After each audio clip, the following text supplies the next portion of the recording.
مستەفا زەڵمی بەخۆرتر لە چەمی زەڵم لە لادەیەکی دوورەدەستی سەر سنوورەوە لە هەورامان تا زانکۆکانی بەغدا و میسر ڕێی زانستی کوتیوە، بەڵام نەک لە سەردەمی فڕۆکە و ئۆتۆمبیل و ئینتەرنێتدا، بەڵکو لە نیوەی یەکەمی سەدەی ڕابردوودا کە جەنگ و ماڵوێرانی و نەزانی و نەخوێندەواری بەرۆکی زۆربەی وڵاتانی جیهانی گرتبوو. ئەو دەڵێت ڕۆژێک چوون بۆ مزگەوت، دیم دوو کوڕی گەنج هەریەک کەوە و سەڵتەیەکی جوانیان لەبەردایە و جەمەدانی سەریان لە چوویی دووراون و ڕیشوەکانیان هۆناوەتەوە بە گوڵنگەی ورد کە دەچن بە ڕێگەدا دەلەرێتەوە. منیش پرسییم ئەو دوو کەسە کێن؟ وتیان ئەمانە فەقێن.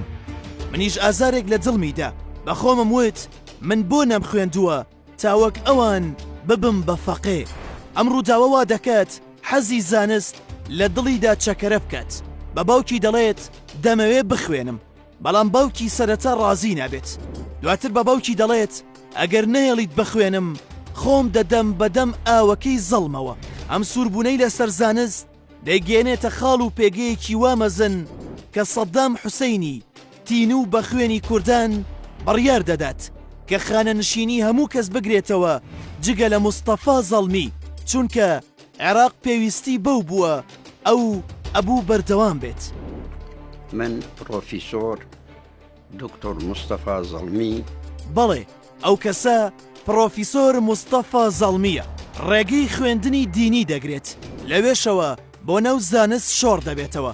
ئەمە ژوا دەکات ببێتە دینیەکی عەقلانی و ئاین لە خزمەت مرۆڤدا بەکار بهێنێت، نەک بە پێچەوانەوە. دکتۆر مستەفا زەڵمی ساڵی 1924 لە گوندی زەڵمی سەر بە پارێزگای هەڵەبجە لە هەرێمی کوردستان لە دایک بووە. لە ساڵی 1934 چۆتە قوتابخانەی ئاینی و لەسەر دەستی مامۆستایانی پسپۆر و شارەزە لە زانایانی ئاینی عێراق و ئێران زانستەکانی نەحوو، سەرف، منازەرە، منتیق، بەلاغە، ئوسوڵی دین، ئوسوڵی فیقه، فەلسەفە، بیرکاری، فەلەکناسی خوێندووە. لە ڕێگەی خوێندندا ماندووترین کووردە، چونکە خۆی لە کتێبی کاروانی ژیانمدا نووسیوێتی. بڕواناکەم هیچ کەسێک لە کوردستاندا لەبەر خوێندن هێندەی من ئازاری چەشت بێت. لە تەمەنێکی لاوێتیدا ئیجازەی مەلایەتی وەردەگرێت، سەرەتا لە گوندەکانەوە مەلایەتی دەکات، دواتر دەچێتە سلێمانی، بەڵام لەگەڵ ڕۆشتنی خۆی ڕیتمێکی تر بەوانە و مەنهەجی ئاینیەکان دەبەخشێت. بیرروڕاکانی هێندە جیاواز بوون لە مەلاکانی تر، تۆمەتی حیزبی بوون و عیلمانی بوونی دەدەنە پاڵ، چونکە مستەفا زەڵمی دەبێتە یەکەم کەس کە تەختەڕەش دەباتە ناو مزگەوتەوە بۆوانەی زانستی. ساڵی 1955 لە داخی لۆمە و ڕەخنەکاندا ڕیشی دەتاشێ و بەمەش دەبێتە یەکەم مەلای بێڕیش لە کوردستان. ئەمەش بەشێکە لە وێزگە زانستیەکانی ناوژیانی مستەفا زەڵمی. ساڵی 1946 بڕوانامەی عالمی لە زانستە ئیسلامیەکاندا بەدەستێناوە، پاشان دەچێتە ناو سوپا و دەبێت بە ئیمامی سوپا و لە جەلەولا جێگیر دەبێت. لەوێ چەندین ئەرکی گرنگی پێدەسپێردرێت لەگەڵ چەندین کوردی تری نیشتیمان پەروەر لە پێناو بەدەستێنانی مافەکانی گەلی کورددا تێدەکۆشێت. پاش شکستێنانی شۆڕش و هەڵگەڕانەوەی سەرانی شۆڕش لەگەڵ میلەتی کورد، دکتۆر مستەفا زەڵمی پەیوەندی خۆی بە سەرانی شۆڕشەوە دەپەچڕێنێ و زیاتر گرنگی دەدات بە زانستەکەی. حەز لە بواری یاسا دەکا و ساڵی 1965 بە کالۆریۆسی لەو بوارەدا بەدەستێناوە لە زانکۆی بەغداد. هەروەها لە ساڵی 1968 ماستەری لە شەریعەدا بەدەستێناوە دووبارە هەر لە زانکۆی بەغداد. دواتر ڕوو لە وڵاتی میسر دەکات. ساڵی 1970 ماستەری وەرگرتووە لە فیقهی بەراوردکاری لە زانکۆی ئەزهەر. ساڵی 1973 ماستەری لە یاسادا بەدەستێناوە هەر لە زانکۆی ئەزهەر. ساڵی 1975 دکتۆرای لە فیقهی بەراوردکاریدا بەدەستێناوە.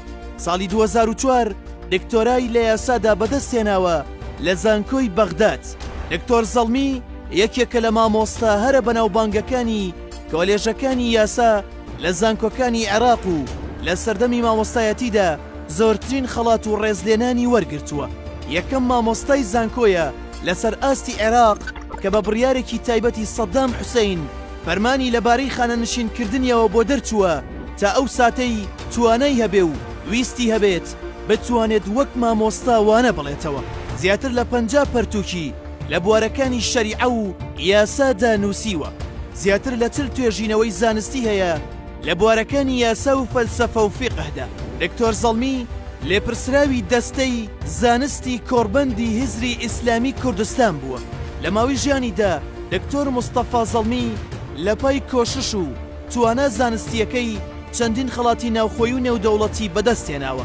ئەم زانە گەورەی بواری زانست و ئاین بەرەبەیانی 4/6 2016 لە تەمەنی 92 ساڵیدا لە هەولێر کۆچی دوایی کردو. ئەمان ڕۆژ تەرمەکەی لە شاری هەولێرەوە گەیەندرایەوە شارۆچکەی خوڕماڵی زێدی خۆی و لە کتێبخانەیەکدا کە لەسەر وەسیەتی خۆی بۆی بنیاد نرابوو بە خاک سپێدرا.